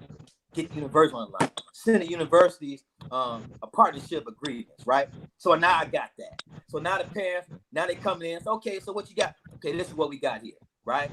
All the students can have a nursing degree. They can have the CNA in high school. Didn't know that. So now I got that too, right? Okay, we got you. There's no way you can wiggle out of this one. This is what we got. I don't know, Bobby. I ain't got no gym yet. Y'all can't hoop yet. I said, okay. Then I say, third layer, Oba, the last layer. I said, what if my own son does a high SAT score at 14, right? And what if I tell the parents coming in, this is what we can do. Since y'all high on the SAT stuff, I'm not. I know it's BS in the dough, but I use that. You know what I'm saying? So they like, oh, you got that? Your son came out. Your son got a what at 15? At 15, he got into D1. I didn't want to send him at 15. I sent him at 16 at Howard. He wanted to go at 15 though. So I kept my extra year. So now the parents like, oh wow, you did that? You can do that? Not just him though. I got 4 others. One of them got an MIT scholarship. in the dough. We can do it. Oh, you can do that? Oh, but y'all ain't got no gym, man. I recognized then, Bob. I am not, no matter what I do, there is a segment of our people that will never allow their boys to be taught by strong black men. On the real. And I'm telling you that in my most humble position. Because I learned in the last 2 years from black men I've been close with for upwards of 10, 15 years. The idea of their boys coming home and talking about Baba Marcus, that's a big deal, man. That's something that I never thought of throughout my whole sojourn. I never thought of that. But a boy coming home saying, Baba Marcus did this, Baba Marcus did that, and a father like, oh yeah. After a while, it's going to wear on you. Yeah. On the real. It wouldn't wear on me because what I would do, I would use it because my goal would still be the same thing, to make my little guy excellent. Yeah. So if it's going to take Baba Marcus to help me, I'm still going to do it. It's for those brothers that's very insecure on where they at. And I'm telling you this from people that I know, G. I ain't saying it like without understanding context. I'm clear. Some men have a problem with me teaching their sons, man. Straight up. And I got a track record. What if I didn't? You know what I'm saying? It wouldn't be a school. I wouldn't have been able to start a school if I didn't produce Frontline before this. I wouldn't have. There would be no way. I don't care what my son was doing. If I didn't have some sort of a track record coming in, man, I'd have been chewed up and spit out, man. Yeah. Because sometimes we listen to what people say. Like when I'm about to do something, I don't tell people. Every school I opened up, I ain't tell nobody. I waited till it was open, and then I put it out there. Because there's always gonna be somebody, man, you can't do that. Yeah. Man, you know, so-and-so did that in Texas, and so-and-so tried to do that in Philly, and he ain't. It's always gonna be somebody to tell you something that someone else can do. You know what I'm saying? Man, Bob Marcus, I don't. There's people in Chicago right now. Man, I can't wait till that school go under. Wow. Wow. Haters. My guys have told me they've overheard that. So like me taking children to school, picking children up on my own time, opening up my doors now when they're supposed to be closed for parents that gotta work and drop their children off.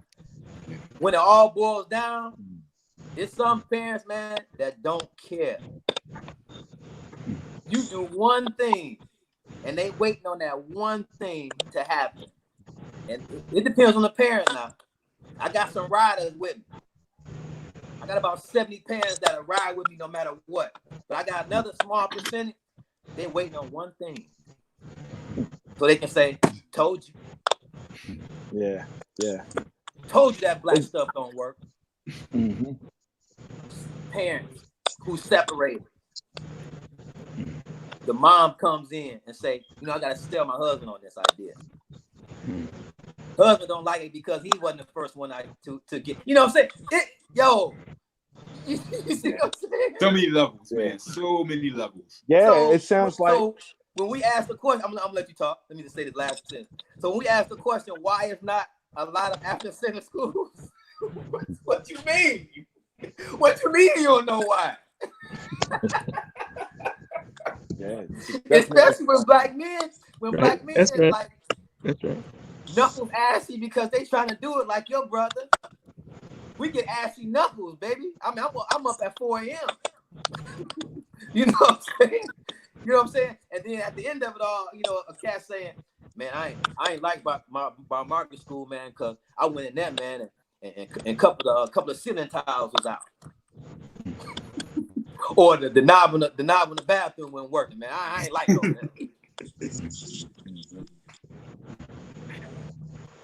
Hey, I'll tell you this, brother. We appreciate you. We appreciate the work that you put in.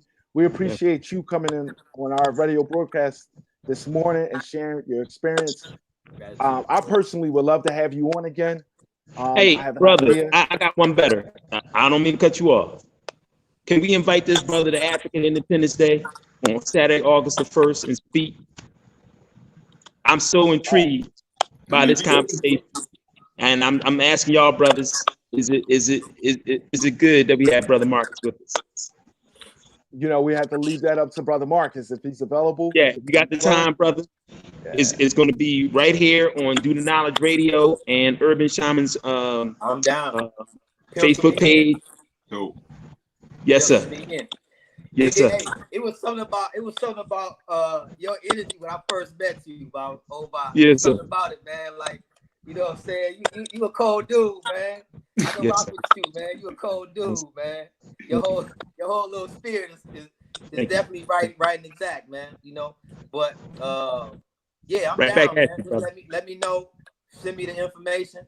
Yes, sir. Let me see. That's that Oba Heru. I appreciate y'all having me, man. Appreciate you, bro. Anything I can do here in Chicago to help support the radio show, what you doing, just let me know. The magazine is coming back out. Yes. You know what I'm saying? We putting that back together like, as we speak. So, man, Bill Gates gonna be the first topic, man. Oh, you bringing Frontline back out? Good. Yeah, Good. yeah, but it's gonna Excellent. be called Heka Life magazine. You know what I'm saying? Okay. The students gonna help. The students gonna help with it. Okay. You know what I'm saying? But the information's still gonna be the same. Yeah. We're doing Bill Gates first, man. Nice. That cat, woo! Yeah. Yeah. Woo! Exposing him. Oh, Yes, sir. man. Hey, I was just telling my queen, man, it's a correlation between Einstein and Bill Gates. None of them cats was geniuses. Einstein stole his stuff. He worked at the patent office, and Bill Gates stole his too. That's you know right. What I'm saying? That's right. But the difference is Bill Gates was so entrenched in population control. You know what I'm saying? His father was. You know what I'm saying? Eugenics. Oh man, like. Man, yeah. Oh man. But yeah, man, I would love to, man. It would be my honor, brother. That's a good His father is mentioned all up and down in the National Security Memorandum that was released in 1973 under Richard Nixon and his presidency. But we can definitely get into that at a later date because that's a whole. Say that first part again. His father was mentioned all up and down in the National Security Memorandum of 1973 under the Richard Nixon administration and Gerald Ford being his vice president. His father, Bill Gates' father, was mentioned all up and down in that document. I'm gonna look that up, bro. Because his father was a proponent of depopulation. Okay. And that's all this whole thing with this pandemic is about depopulation. That's but we could definitely get into that Okay. All right. Further, but before you go, Baba Marcus, can you give our listeners and people who are watching on YouTube your information on how they can get in contact with you, how they can get involved with your various multiple institutions in the Chicago, Illinois area? Absolutely. They can go to freedomhomeacademy.net.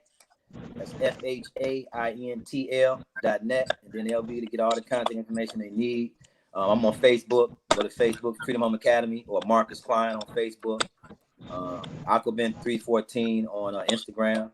They'll be able to get channeled right to where we are, how to donate, how to support, how to enroll. We're doing fall enrollment. We're doing fall enrollment right now. So yeah, I would love that. I appreciate it. Appreciate the work. Do the knowledge. Thank you, Baba. All right. We definitely love having you, man. We'll definitely be talking with you soon. I'll be talking with you within the next couple of days, and seeing how we can coordinate and bring you to Afrikan Independence Day this year online, virtual. So we'll definitely be talking, Baba. Gratitude, Baba. Y'all be safe. Gratitude, Baba. Thank you so much. Thank you so much. Black power. And with that, we move to close. Brothers, any closing comments? We see you all here next week for another edition of the Sonic Ngoma. Thank you for our regular listeners. We see you next Saturday at 11. Definitely, we got to give the shout out to Brother Knowledge Born Allah, creator of Do the Knowledge Radio, our producer, and our behind the scenes man as far as our sound and engineering. Got to give the brother much love, give the drummer some peace. Thank you. You are our fourth wheel, and we can't make this thing happen without you. Hey, yo, thank you for the extra time. I appreciate that. And definitely, like I said, through the training, man, we got to replace Black inferiority methods with African humanity. We have to do that because we've been devalued, we've been dehumanized, and the only way we can do that if we replace the whole Black inferiority complex with African humanity, and that's my movement right now. Brother Khamuo, can you give the information on how they can get in touch with us, how they can get in touch with Afrikan Independence Day Organizing Committee, Urban Shamans? We can get out of here. AfrikanIndependenceDay.org. You contact us. AfrikanIndependenceDay@gmail. You could also contact us on 16th Annual Afrikan Independence Day My Celebration on Facebook. And you can give us a call at 267-521-1544. That is our official line. You'll get either me, Farugh, or Oba when you hit us up. As well as you can hit us up on Instagram at Afrikan_Independence Day on Instagram.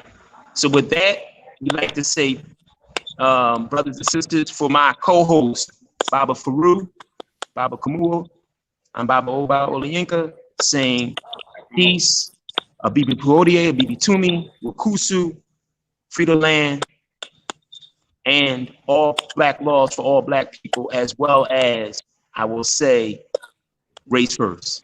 Peace, Black power. See you next week. Peace.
don't touch my eleke. You may think they pretty, but to me it's not for play.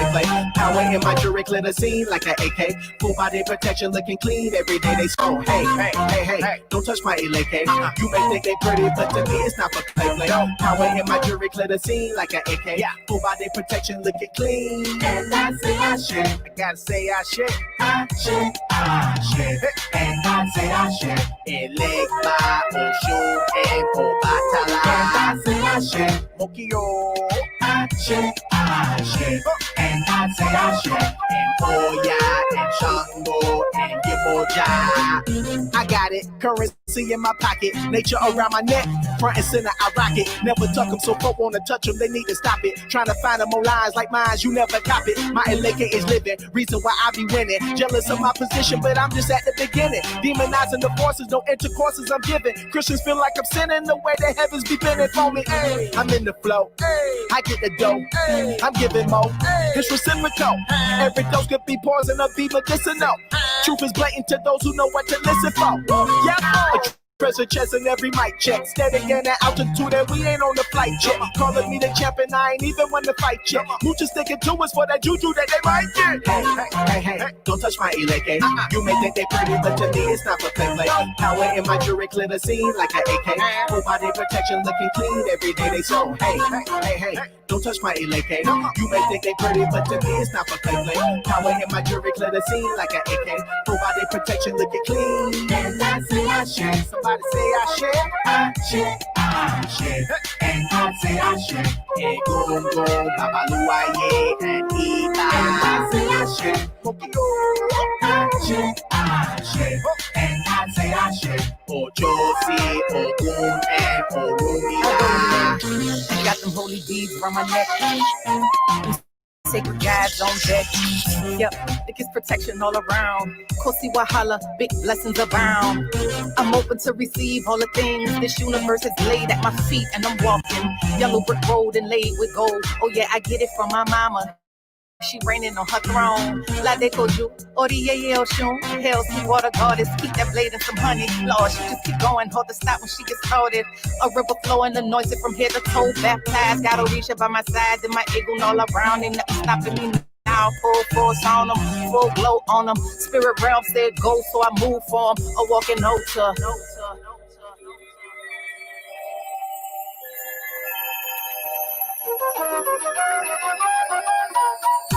And I say I share.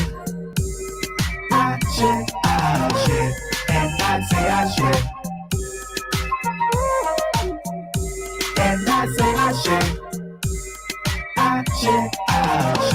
And I say I share. And I say I share.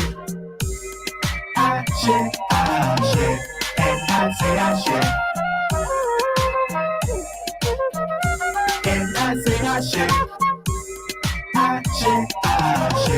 And I say I share. Hey, don't touch my eleke. You may think they pretty, but to me it's not for play. Power in my jewelry, glitter scene like an AK. Full body protection, looking clean every day they so. Hey, don't touch my eleke. You may think they pretty, but to me it's not for play. Power in my jewelry, glitter scene like an AK. Full body protection, looking clean.